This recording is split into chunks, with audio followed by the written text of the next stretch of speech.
जब मैं सॉल्युबिलिटी की वीडियो बना रहा था तो और उस वक्त मैंने एक सोडियम क्लोराइड की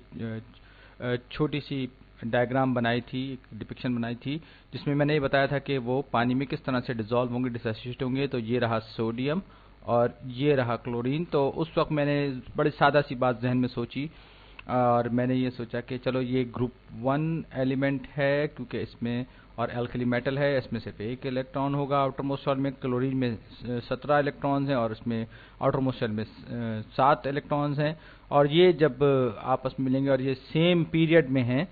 और इस क्लोरीन का साइज बड़ा होगा, सोडियम छोटा होगा। तो मैंने इसको कुछ इस तरह से बनाया था कि सोडियम के सेंटर में 11 प्रोटॉन है और इसके वैलेंस शेल में सिर्फ एक इलेक्ट्रॉन है, जबकि क्लोरीन जिसका के एटॉमिक नंबर 17 है, तो इसके सेंटर में 17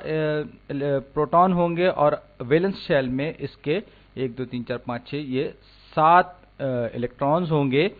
और ये अट्रैक्ट हो रहे होंगे अपने प्रोटॉन्स की तरफ। तो अपनी न्यूट्रल हालत में ये सोडियम जो है ये निस्बतन बड़ा होगा, जबकि क्लोरीन छोटा होगा,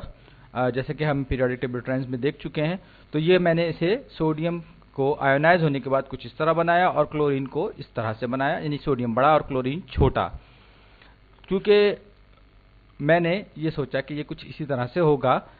लेकिन बाद में हमारे एक व्यूअर ने पॉइंट आउट किया, जो कि मैंने गलती की थी, कि सोडियम जब एक इलेक्ट्रॉन निकल जाएगा, इससे आयोनाइज हो जाएगा, तो ये नियॉन जैसा हो जाएगा, ये नोबल गैस जैसा, और इसका जो थर्ड शेल है वो ख़त्म हो जाएगा और इसके सिर्फ 2 शेल्स रह जाएंगे और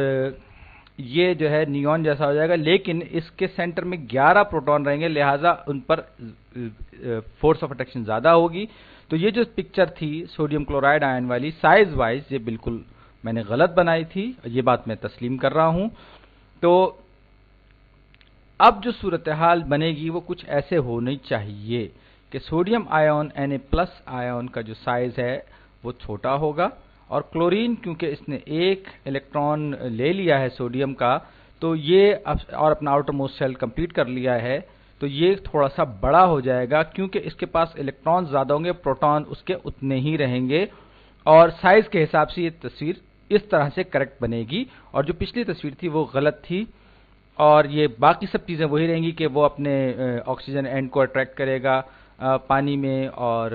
बाकी सब चीज़ें जो है वो वही हैं। तो दिलचस्पी की बात यह है कि जब हम न्यूट्रल एटम की बात करते हैं तो साइज़ का मामला कुछ और होता है। जब वो आयोनाइज होते हैं तो आयोनाइज होने के बाद जो है उनके साइजेस पर फ़र्क पड़ता है और यही बात मैं यहाँ